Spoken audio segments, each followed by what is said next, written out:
Students, आज हम लोग करने जा रहे हैं द स्पोर्टिंग स्पिरिट लेसन के एग्जामिनेशन पॉइंट ऑफ व्यू से जो शॉर्ट क्वेश्चंस बनते हैं वो क्वेश्चंस हम लोग डिस्कस करने जा रहे हैं। तो वेरी फर्स्ट क्वेश्चन बनता है, why does the writer considers games played at international level can be called a mimic warfare. कि क्यों राइटर अंतर्राष्ट्रीय स्तर पे कोई भी जो गेम खेली जा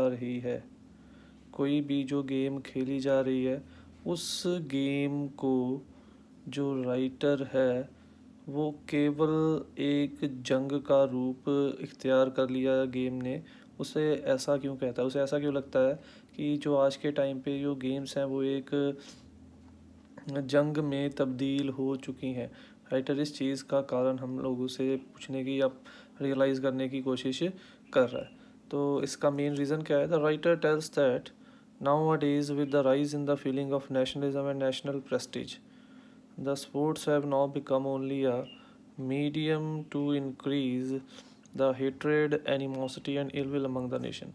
वो कह रहा है कि इसके तीन मुख्य कारण है, दो मुख्य कारण है ज़्यादातर। तो हम लोगों ने लेसन में भी ये चीज़ें डिस्कस की थी। तो वो कह रहा है कि इसके तीन मेन कारण है कि आज के टाइम पे जो स्पोर्ट्स खेल नहीं रह गई, वो एक छोटा लड़ाई का मैदान बन गई हैं। वो कौन सी हैं? सबसे पहली चीज़ है rice in the feeling of nationalism. राष्ट्रीयता की, हम लोगों के अंदर राष्ट्रीयता की जो भावना है, उस भावना का हमारे अंदर ज़्यादा अब जन्म ले लेना, उस भावना का हमारे अंदर बढ़ जाना। अब हम लोग कहेंगे राष्ट्रीयता तो बहुत ज़रूरी है, हाँ जी, हम लोग ये नहीं कहते कि हम लोग अपने देश, अपने राष्ट्र से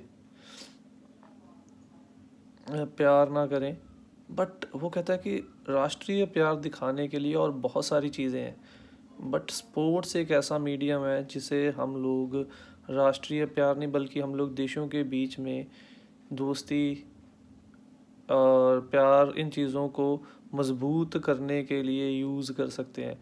ऑन द अदर हैंड इसे हम लोग देशों के बीच में रास्ते सुधारने के लिए भी यूज़ कर सकते हैं। अगर हम देश की बात छोड़ भी दे तो इसे हम लोग as a source of entertainment भी यूज़ कर सकते हैं। बट हम लोगों ने इसे जब राष्ट्रीयता के साथ जोड़ लिया, देश के मान सम्मान के साथ जोड़ दिया, ठीक है, उस समय जो खेल नहीं रह गए, वो खेल फिर किस चीज़ का कारण बन गई? वो खेल फिर कारण बन गई मीडियम टू इंक्रीज, वो नफ़रत को बढ़ाने का कारण, दुश्मनी को बढ़ाने का कारण और इल विल, बुरी भावनाओं को बढ़ाने का कारण बन गई। और ये तीनों भावनाएं ऐसी हैं, जब हम लोग जंग के मैदान पे भी जाते हैं तो भी ये भावनाएं हमारे अंदर एज इट इज़ ही मौजूद होती हैं। इसीलिए जंग के मैदान के बीच में और स्पोर्ट्स में अब राइटर को कोई फ़र्क नज़र नहीं आता, दोनों में एक जैसी जो भावनाएं, फीलिंग्स है, हम लोग लेके जाते हैं। That is why the writer thinks that the sports played at international level can only be a mimic warfare. इसीलिए राइटर ये सोचता, यही मान के चलता है कि किसी भी स्तर की जो गेम है अंतर्राष्ट्रीय स्तर पर अगर खेली जा रही है, वो केवल एक जंग के मैदान के जैसे, या वो एक छोटी एक जंग में तब्दील, या बिल्कुल एक जंग जैसे ही वो गेम बन चुकी है। और अगर जंगी गेम के अंदर भी हम लोगों ने जंगी देखनी, लड़ाई देखनी है, फिर ऐसी गेम्स को खेलने का फ़ायदा क्या है? तो coming on to our next question, what makes the writer come to the conclusion that serious sports have nothing to do with the fair play. वो कह रहा है कि क्या ऐसी चीज़ें हुई, जो हम लोगों ने लॉन्ग क्वेश्चन किया वो भी इसी के साथ मिलता जुलता है, कि क्या ऐसे कारण बने कि राइटर इस चीज़ के ऊपर या इस निर्णय के ऊपर, इस निचोड़ के ऊपर आ गया कि आज के टाइम पे कोई भी गेम खेली जा रही हो दुनिया में, उस गेम में फेयर प्ले, साफ सुथरे ढंग से खेला जाना जो है वो लगभग ख़त्म हो चुका है। ऐसा कौन सी चीज़ें थी जिसने राइटर को ऐसा निचोड़ या ऐसा कंक्लूज़न निकालने पर मजबूर कर दिया? तो coming on to the answer, the writer thinks that serious sports has nothing to do with fair play because now for us only victory is important. तो राइटर कहता है कि आज के टाइम पे जो वाकई में जो किसी भी प्रकार की गेम है उसमें साफ़ सुथरे या सही ढंग से खेला जाना लगभग ख़त्म हो चुका है। और उसके ख़त्म होने का कारण क्या है? वो कह रहा है कि फिर because now for us only victory is important. वो कह रहा है कि क्योंकि अब हमारे लिए केवल जीतना ही इम्पोर्टेंट है। अब हम सब लोगों के लिए केवल जीतना ही इम्पोर्टेंट बन चुका है। It does not matter how it comes. वो कह रहा है कि इससे कोई फ़र्क नहीं पड़ता कि वो जीत मैंने किस ढंग से ली। मैंने सही ढंग से खेल के ली, मैंने गलत ढंग से खेल के ली। और जब हम लोग इस सोच के साथ खेलेंगे कि सिर्फ जीत ही मेरे लिए इम्पोर्टेंट है, नथिंग एल्स, तो फिर वहाँ पे वाकई में हम लोग ये कहेंगे कि साफ़ सुथरे ढंग या रूल्स रेगुलेशन जो है वो हम लोग लगभग उन्हें इग्नोर ही कर देंगे। वहाँ पे उनको फॉलो करने के बहुत कम चांसेस रह जाते हैं। इसीलिए राइटर क्या कह रहा है, it does not matter how it comes, we only wants to see our team winning and other team to be defeated and salted. हम लोग यही चाहते हैं, चाहे दर्शक हैं चाहे प्लेयर, कि हमारी टीम जीते और जो दूसरी टीम है, हम लोग यही चाहते हैं कि हमारी टीम जीते और दूसरी टीम हारे, और ताकि हम लोग उसकी इंसल्ट कर सकें।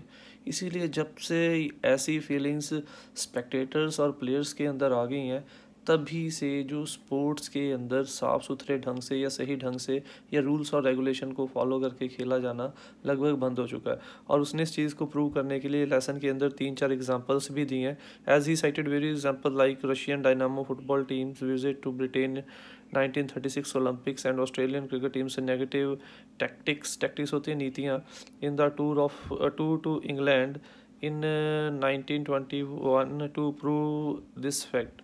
और उसने 3 एग्जांपल दी बेसिकली। एक जो थी वो रशियन टीम के ब्रिटेन में विज़िट थी, जो रिश्ते बढ़ाने के लिए थी, बट वहाँ पे भी यही भावनाएं थी कि जीतना ही है, कैसे भी जीत है, इसीलिए वहाँ पे भी रिश्ते बेहतर होने की बजाय ख़राब हो गए।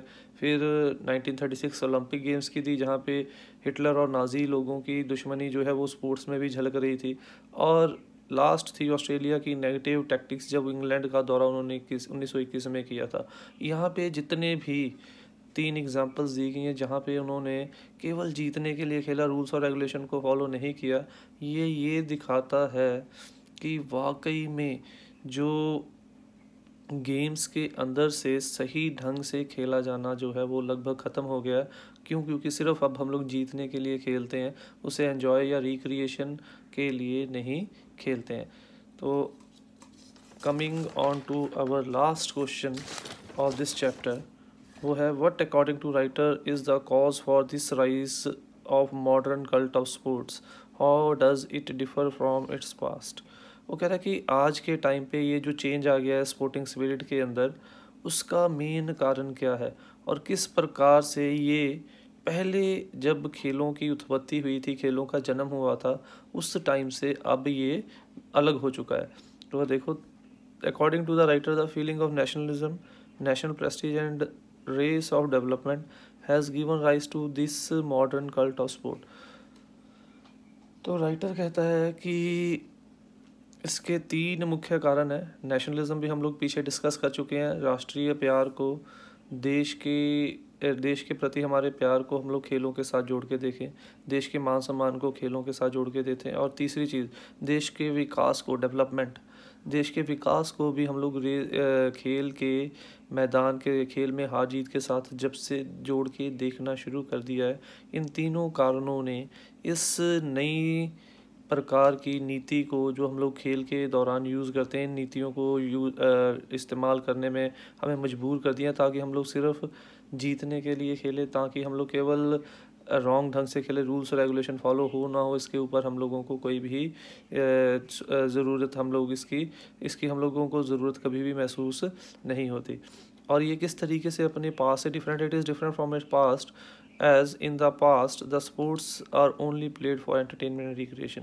वो कह रहा है कि ये अपने ओरिजिन से कैसे डिफरेंट है, क्योंकि जब खेलों की उत्पत्ति हुई तब तो केवल एंटरटेनमेंट और रिक्रिएशन के लिए ही खेली जाती थी, बट अब क्यों, but now they are played only to show one superiority over the other and to discourage each other. वो कह रहा है कि अब केवल इसलिए खेले जाते हैं ताकि, अब इसलिए खेले जाते हैं ताकि हम लोग खेलों के ज़रिए, इसलिए हम अब खेल खेले जाते हैं ताकि हम लोग खेलों के ज़रिए एक देश को दूसरे देश से बड़ा शो करें और दूसरे की इंसल्ट करें।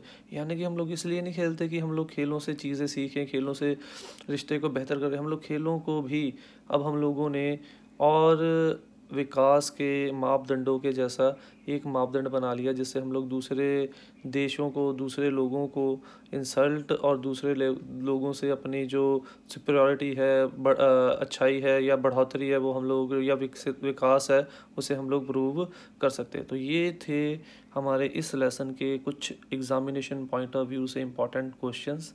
इसके बावजूद भी अगर आपको कोई चीज़ लगती है आपको क्लियर नहीं है, you can mention in the comment section of this video. और अगर कोई चीज़ आपको क्लियर नहीं है, उसके भी आप लोग इस वीडियो के कमेंट सेक्शन में डाल सकते हो। और but don't forget to like, subscribe and share my video. Thank you.